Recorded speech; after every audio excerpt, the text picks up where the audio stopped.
돈 셀 틈 없는 분야별 맞춤 정보. 알아야 지킨다. 생활 경제 백서. YTN 라디오 생생경제 매주 월요일 함께하는 시간입니다. 알아야 지킨다 생활경제 백서. 오늘 상생편인데요. 오늘 알아야 지킨다의 그 알아야 지킨다가 좀 다른 의미로 다가오네요. 자, 대한민국 상생은 내가 맡는다. 민생경제연구소 안진걸 수장 나오셨어요. 안녕하세요. 네, 안녕하십니까. 자, 알아야 지킨다. 뭘 알아야 뭘 지킬까요? 방금 논에 접한 우리 선생님 인터뷰 잘 들었는데요. 일종의 이제 이렇게 역사 문제에서 사죄해야 될 쪽이 경제보복을 했는데 다음에 이제 국민들이 불매운동을 하는데 혹시라도 부정확한 정보로 불매운동하면 안 되잖아요. 그렇죠. 그리고 저는 이제 그런 생각도 해봤어요. 뭐 일본 여행을 안 가는 게 이제 가장 큰 저쪽에도 타격이 돼서 빨리 이 문제를 해결할 수 있다라는 이제 지혜로운 제안도 봤는데 모든 제품을 다 불매운동을 하기 어렵다면 예를 들면 그래도 일본 국민들에게 어필할 수 있는 호소할 수 있는 상징적인 것들. 타겟팅을 장악해서 효과를 극대화하는 것도 필요하겠다. 이런 생각도 해봤고요.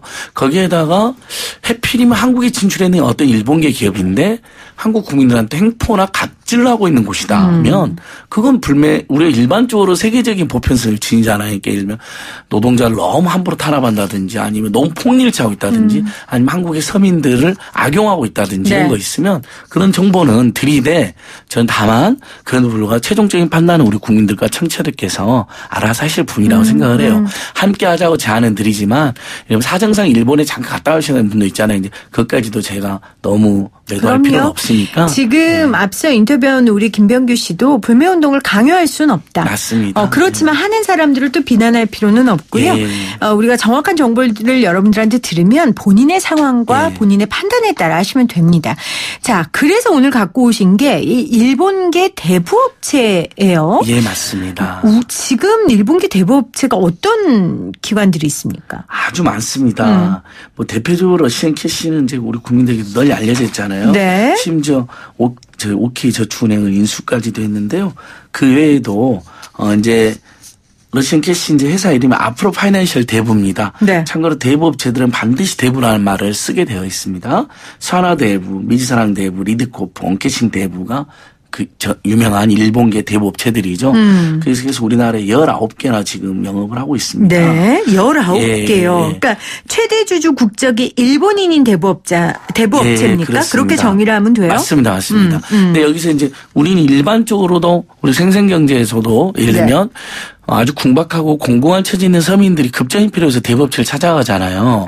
근데 그걸 악용해서 살인적인 고금리를 받는단 말이죠. 단순히 일본인이 그렇죠. 그러니까 최대 주주가 문제가 아니라 이 일본계 대부업체들이 지금 굉장히 높은 대출 금리를 받는다는 거예요. 일반적으로 대부업체가 그런데 일본계 대부업체가 전체 평균보다 4%나 금리를 더 받는다는 것이 이번에 밝혀졌습니다. 그럼요. 네. 이것은 금감원과 국회 김종훈 의원실에서 공식으로 확인한 자료입니다. 그러니까 어떻게 돼 있냐면 국내에 등록되어 있는 대부업체가 대출 총 해준 것이 17.3조쯤이 돼요. 네. 굉장히 많죠. 네. 이용을 많이 했죠. 220만 명이 이용하고 있어요. 이건 우리 얼마 전에 근거에 낸 자료에도 나와 있는 겁니다. 그러니까 정말 우리나라 국민 220만 명은 제1금융권, 제2금융권도 이용 못해서 어쩔 수 없이 대부업체에 돈을 빌리고 있는 건데 그 높은 금리를 그 금리가 그동안 너무 높았어요. 2002년도에 66%로 도입이 됐어요. 근데 계속 시민 소비단체들이 내려야 된다 해서 문재인 정부 들어서서 다행히 24%까지 인하했습니다. 그러니까 이자가 66%에서 시작했다는 거죠? 대부업의 이자가. 근데 현재는 24%까지. 네. 계속해서 많은 국민들이 투쟁하고 시민 소비단이 내려서 24%로 문재인 정부 들어서 내렸습니다.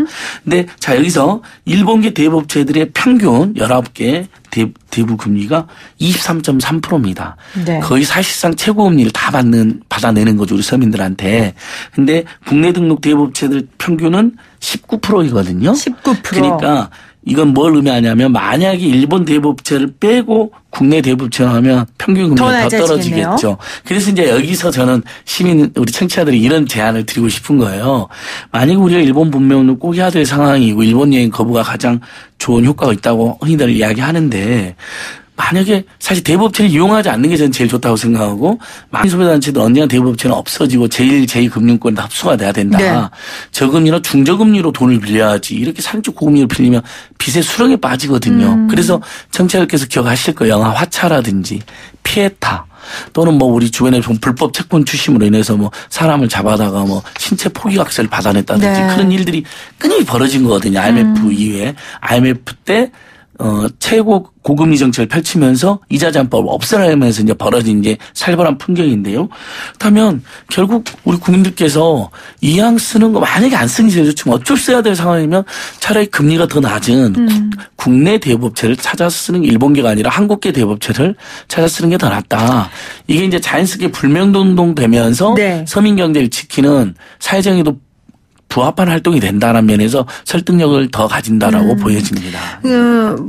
지금 사실 이런 일이 일어났으니까 우리가 일본계 대부업체를 불매운동의 하나의 연장선에서 쓰지 말라라고 얘기할 수 있지만 그게 아니더라도 네. 일단 대출금리 자체가 국내 등록 대부업 대출금리보다 훨씬 높으니까요. 23.3%. 맞습니다. 예. 근데 저는 궁금한 게 왜 일본계 대부업체가 우리나라에서 이토록 성행하게 된 거예요? 뭐 특별한 계기가 있었습니까? 그 계기가 그래서 두 가지가 계기가 네. 있습니다. 자, 영화 국가 부도의날에도 나오는데 IMF가 오자마자 고금리 정책을 요구합니다. 그러면 사실 빚져 있는 중소기업이나 서민들은 더 망하게 됐고 힘들어졌고 네. 은행에 돈을 놓아놨던 투자자들이라든지 이런 사람들은 돈을 더 많이 벌게 된 계기가 됐는데 그때 이자 제한법이 없어졌습니다. 네. 이자 제한법이라고 연 25% 이상 이자를 못 받게 하는 법률이 우리나라에 오래전부터 있었거든요. 그게 없어지고 이자율이 제한이 없으니까 이자를 뭐 100%, 1000%를 받아도 불법이 아닌 세상이 된 거예요. 네. 한동안.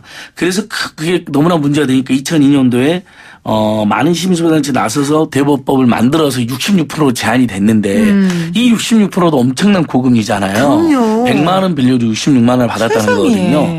근데 그 틈에 이제 일본에 어떤 일이 있었냐면 모든 나라에서 금리가 20% 이상인 건 부도덕하고 반사회적이다, 폭리다. 옛날에 우리 뭐 베니스 상인 같은 것도 있고 세계적으로 이제 이자를 많이 받는 것은 횡포로 간주가 된 겁니다. 그래서 일본의 대부업체들이 누렸던 특혜가 없어진 거예요. 아하. 자, 한국은 이자 제한법 없어서 고금리가 가능하고 마침 일본에서 대부업체들이 특혜가 없어지니까 어디로 가겠어요, 당연히. 한국으로 왔군요. 한국으로 너나 할 것 없이 오게 된 거고. 그래서 그 일본의 일본 변호사협회 회장이 한국에 오셔서 한국이 일본계 야쿠자 대부업체의 천국이 되었다라는 충격적인 발언도 하셨습니다. 그러니까 일본에서 일부 야쿠자 자금이 이쪽으로 대부업으로 흘러들어온다. 서민들에게 폭리를 취하다가 일본에서 그게 특혜가 없어지니까 그럼 한국은 고금리가 가니까 한국으로 오게 됐다라고 이건 일본 변호사협회장님이 실제로 한 말씀이시거든요. 한국에 오자마자. 그래서 그때도 이제 저희가 그분이랑 같이 막 계속 나서서 대부업 금리를 낮추자고 했는데 24%까지 낮아졌긴 하지만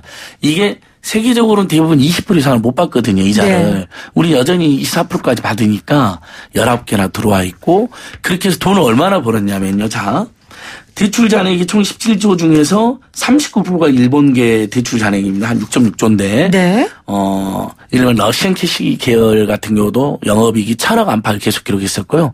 사람원이만 해도 작년 재작년 영업이익이 4,000억 안팎을 기록했습니다. 그래서 정말 광고 어마어마하게 하잖아요. 네. 우리 케이블 방송 보시면 지겨울 정도로 많이 나오잖아요. 그래서 막 그렇게 하고 인터넷으로 손쉽게 대출 받게 해가지고 결국 대부받기에서 많은 영업이익을 남겼다. 근데 그 영업이익은 누구에게 온 것입니까? 근데 소장님 제가 궁금한 건 이게 꼭 아까도 말씀드렸지만 일본계가 아니더라도 돈 빌리는 사람 입장에서는 이렇게 이자가 높으면 안 빌릴 텐데 그럼에도 일본계를 이용하는 이유가 그 있을 거 정도로 아니에요. 궁박하고 그러면 그 얘기는 그러니까 두 가지입니다. 자, 그 정도로 궁박하고 공공한 게 있었고 네. 그다음에 제1제2금융권 문턱이 높고 네. 그다음에 사회복지나 민생 대책이 부족하니까 이제 급전을 찾았을 거 아닙니까? 근데 예를 들면 우리가 급전을 찾을 때 홍보가 많이 되어 있고 또 한동안은 무이자로 조금 지원해 주는 것처럼 하면서 받는 업체를 찾게 된 거죠. 국내 대부업체보다는 방금 말씀드렸던 이 업체들 이름 우리 청취자들 대부업 전혀 안 쓰신 분들 다 들어봤을 거예요. 러시안 캐시, 산하대부, 미즈사랑, 리드코, 본캐싱. 왜 그러냐면요. 우리가 케이블 방송만 틀면 밤에 일반 그 공중파에서는 광고가 금지되어 있습니다. 케이블 방송 광고가 두세 개 하나씩 대부업 광고가 나와요. 그다음에 인터넷에서 대부를 쉽게 하게 해놓은 거예요. 스마트폰으로. 그러면 급전이 필요한 서민들 입장에서는 귀에 광고가 많이 되어 있고 아하. 또 이렇게 유인책이 있어요. 뭐 네. 그런 거 있잖아요. 몇 달은 조금 저금리나 무이자를 해준다는 식으로. 그러니까 그쪽으로 쉽게 빠져든 것이죠. 그래서 일본계 대부업체가 영업이익을 엄청나게 남기게 된 계기가 된 건데 저는 오히려 이제 우리 생생경제를 통해서 이런 팩트를 알려드림으로써 두 가지죠. 그러니까 우리 국민들 전체적으로 아니 일본계 대부업체가 심지어 약부자금도 일부 들어왔다는 의혹을 받고 있는 국내에서 이렇게 폭리를 차고 있는 현실을 우리가 가만히 있을 것이냐.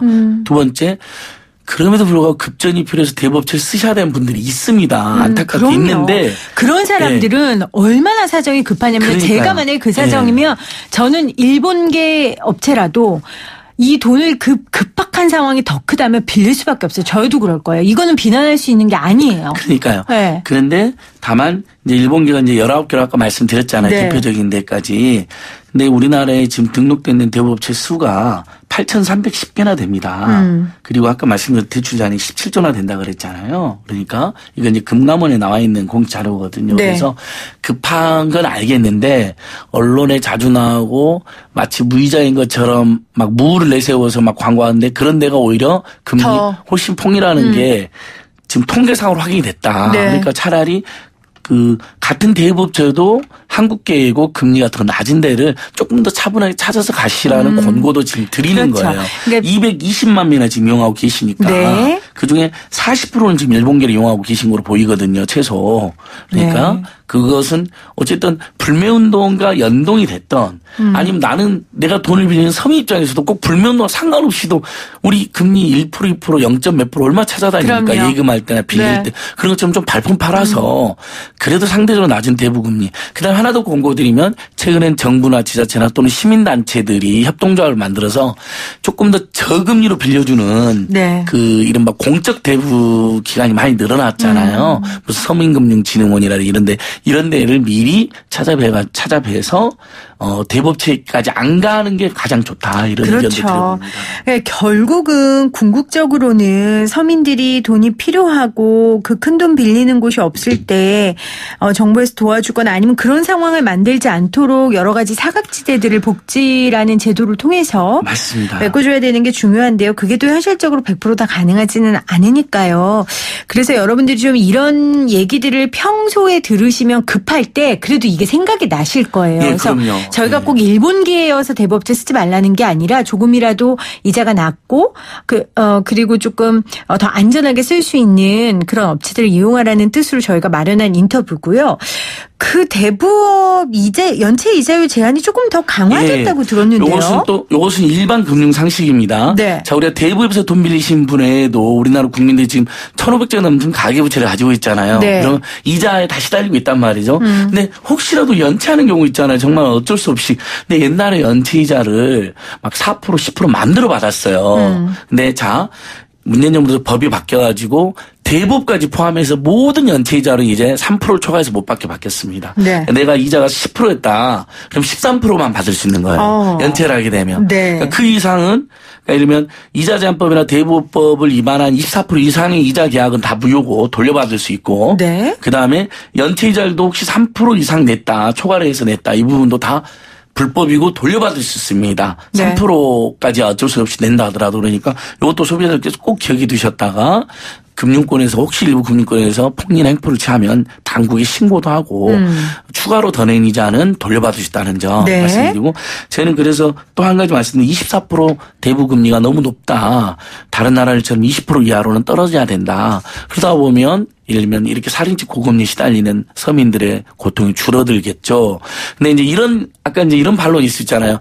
대부업체들이 그러면 돈 안 빌려주면 급전 필요한 데는 어디 가서 빌리냐. 그러니까 그럼 이제 살아남은 대부업체들을 빌리면 되는 것이요. 첫 번째. 두 번째 바로 그래서 방금 김혜민 앵커께서 말씀하신 것처럼 정부나 지자체가 신용이 부족한 사람한테 저금리까지는 어렵다 하더라도 중금리 정도로 빌려주는 시스템을 만들어야 됩니다. 네. 그러니까 대부업체 안 가고도 민생복지대책으로 그렇죠. 지원을 받거나 아니면 궁극적으로. 그래도 뭐 돈을 빌려야 되는 경우는 그래도 대부업체보다는 좀 낮은 금리로 빌려줘야 되지 않겠습니까? 제가 궁금한 건 일본은 그래서 이게 얼마인지가 참 궁금하네요. 일본도 옛날에 금리가 세기로 봤는데 유명했는데요. 못하겠다면서요. 저는 일본에서도 제가 가다가 이렇게 시민단체 캠페인하는 화장지 이런 걸 받았는데 네. 일본 대부업체 특혜금리 폐지했다고 20% 이하로 다 내려갔다라고 일본 그러니까 한국으로 더 온 겁니다. 네. 자, 만약 20%만 돼도 거기서 장사하는 것보다 한국에서 24%니까 여기서 장사하는 게 그렇죠. 불리하잖아요. 그래서 그렇죠. 19개나 와 있는 것이고 네. 그것이 등치가 커져갖고 저축은행까지 마구 인수했는데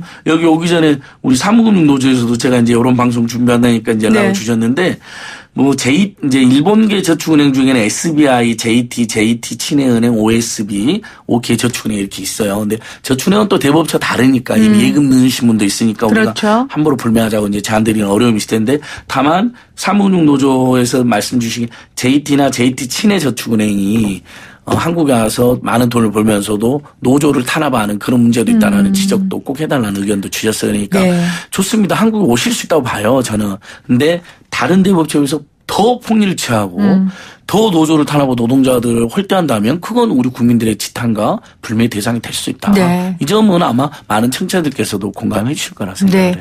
일본을 비롯한 대부분의 국가는 그 대부업 이자가 20% 미만입니다. 예, 그렇습니다. 우리나라만 지금 훨씬 24%까지. 24%고 대부업을 하고 있는 특히 일본계 대부업체는 이자율이 더 높다는 거. 거의 24%를 받고 네, 있다. 그거를 평균은 기억하시면 19%인데. 예. 네, 기억하시면 좋겠습니다. 알아야 지킵니다. 오늘 민생경제연구소 안진걸 수장과 함께했습니다. 고맙습니다. 예, 고맙습니다.